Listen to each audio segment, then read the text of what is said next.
요즘 주변에서 코인 이야기 들어본 적 있어? 진짜 신기할 정도로 없지 않냐? 예전엔 어디를 가도 코인 이야기였잖아. 회사에서도 비트코인 이야기, 카페에서도 코인 이야기, 유튜브만 켜도 이 코인 열배갑니다. 이런 영상 넘쳐났고, 심지어 택시 타도 기사님이 리플 이야기하고 친구 만나면 야 이거 지금 들어가야 돼? 이런 이야기 엄청 했었잖아. 근데 지금은 완전히 분위기가 달라졌어. 요즘 사람들 관심은 거의 다 증시로 넘어간 느낌이야. 국장 이야기 엄청 많이 나오고 AI 이야기 나오고 반도체 이야기 나오고 이번엔 진짜 국장 시대 오는 거 아니냐 이런 분위기도 있고 실제로 돈도 엄청 들어오고 있거든. 예금에 있던 돈, 부동산 대기 자금, 해외 주식하던 돈들까지 지금 국내 증시로 꽤 많이 이동하고 있어. 근데 나는 이런 흐름 보면서 오히려 재밌는 생각이 들더라. 아, 이제 코인 시장은 사람들 관심에서 정말 멀어졌구나. 근데 말이야, 시장은 원래 이상하게도 사람들이 가장 뜨겁게 이야기할 때보다 아무도 관심 없을 때 더 중요한 순간들이 많았거든. 진짜 웃긴 게 뭔지 알아?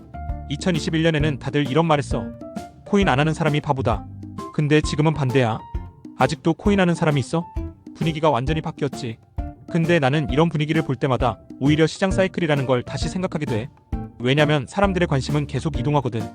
부동산이 뜨거우면 다 부동산 이야기하고, 주식이 뜨거우면 주식 이야기하고, 코인이 뜨거우면 또 전부 코인 이야기해. 돈도 결국 그 관심을 따라 움직이고. 그러니까 지금 증시가 엄청 뜨거운 것도 사실은 돈의 흐름이라는 관점으로 보면 되게 자연스러운 현상이야. 사람들은 항상 더 빠르게 올라가는 곳, 더 큰 수익이 날 것 같은 곳으로 이동하거든. 근데 중요한 건 그 어떤 시장도 영원히 뜨겁지는 않았다는 거야. 부동산도 그랬고, 주식도 그랬고, 코인도 그랬어. 언젠가는 과열되고, 언젠가는 조정을 받고, 사람들의 관심은 또 다른 곳으로 이동했지. 그리고 나는 지금 시장을 보면서 한 가지가 되게 궁금해졌어. 지금 증시로 몰린 이 엄청난 돈들이 나중에는 어디로 이동하게 될까? 왜냐면 이 돈들이 사라지는 건 아니거든. 그냥 다음 이야기를 찾아 움직이는 거야. 예전엔 그 다음 이야기가 코인이었고. 그래서 오늘은 조금 잊혀진 것 같은 이 코인 시장 이야기를 한번 해보려고 해. 지금 코인 시장은 어디쯤 와 있는 건지, 사람들이 왜 이렇게 관심을 잃었는지, 그리고 앞으로 다시 큰 흐름이 올 가능성은 있는 건지, 특히 많은 사람들이 이야기하는 2026년 말이라는 시점은 왜 나오는 건지, 오늘은 그 이야기를 조금 차분하게 해보자. 그런데 그 전에 혹시 요즘 비트코인이 얼마쯤 하는지 알고 있어? 올해 초 8천만 원 선까지 떨어졌다가 지금은 다시 1억 초반대로 올라왔어. 사실 코인 시장을 제대로 이해하려면 제일 먼저 알아야 하는 게 하나 있어. 코인은 그냥 우연히 오르고 내린 게 아니라는 거야. 생각보다 되게 반복적인 흐름을 보여왔거든. 특히 비트코인은 거의 4년 단위로 비슷한 사이클을 반복해왔어. 이걸 이야기할 때 항상 나오는 게 바로 반감기라는 건데, 쉽게 말하면 비트코인의 공급량 증가 속도가 줄어드는 시기야. 비트코인은 원래 개수가 무한정 늘어나는 구조가 아니거든. 그리고 약 4년마다 새롭게 채굴되는 비트코인의 양이 절반으로 줄어들어. 그러면 어떻게 되겠어? 공급은 줄어드는데 관심이 몰리기 시작하면 가격이 엄청나게 움직이기 시작하는 거야. 실제로 과거 흐름을 보면 꽤 신기할 정도로 반복됐어.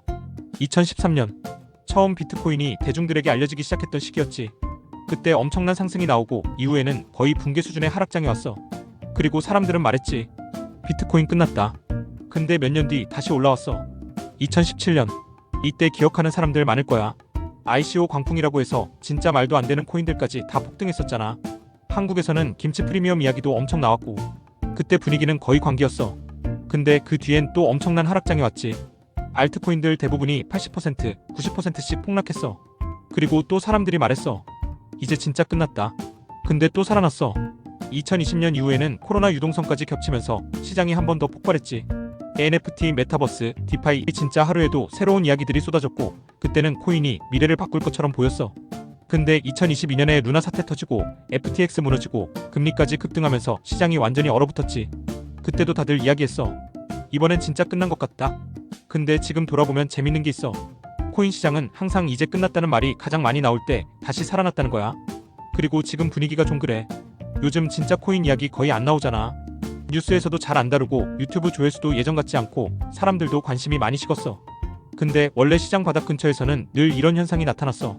사람들이 완전히 지쳐버리고 관심 끊고 다신 안 한다 이런 이야기 나오기 시작하는 시기. 오히려 그때 시장은 조용히 다음 흐름을 준비하곤 했거든.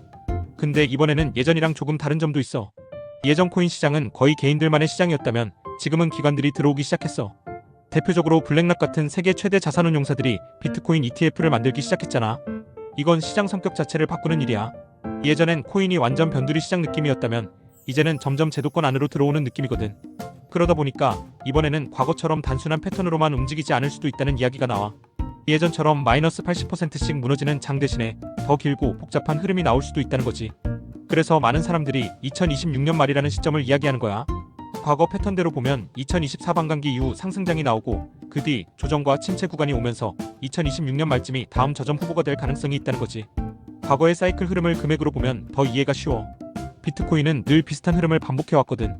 크게 오르고 크게 빠지고 사람들이 잊을 때 다시 바닥을 만들고 그 다음 사이클에서 또 이전 고점을 넘어섰어. 예를 들어 2013년에는 비트코인이 대략 $1000를 넘겼다가 이후 $200 근처까지 빠졌어.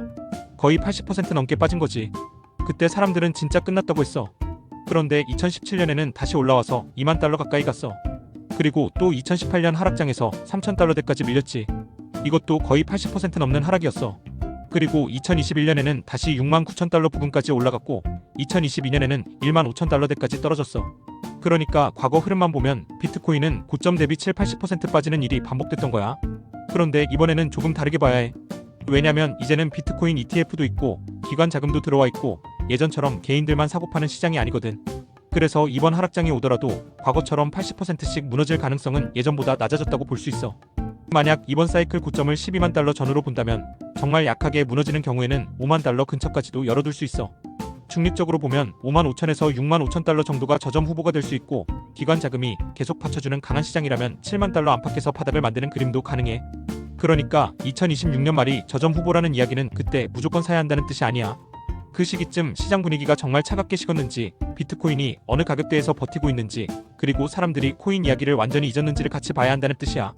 반대로 다음 상승장이 온다면 어디까지 갈 수 있을까? 이것도 시나리오로 봐야 해.